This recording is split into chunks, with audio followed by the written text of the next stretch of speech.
এই আম গাছটা আমরা কাটছি এই মাত্র। এই যে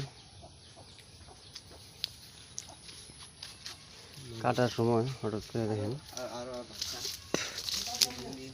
টুনটুনি পাখি না, দেখেন দেখেন কোন জায়গাটা বাসাটা বানছে, দেখেন একটা ডিম ওভার দুইটা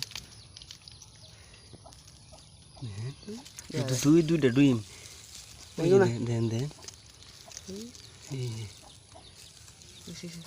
মাটি থেকে মাত্র 1 ফুট উঁচাত টুনি পাখি বাসা বানছে।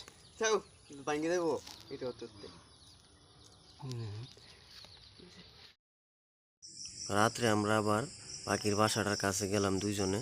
পাখিরা আইসি কিনে ওই যে দেখা যায় পাখিটা, দেখেন কি সুন্দর তার দিতেছে, ছোট্ট পাখি টুনটুনি ভিতরে তার দিতেছে। দেখেন মানে ও বুঝতেই পারতেছে না যে আমরা ভিডিও করতেছি। এই যা চলে গেল।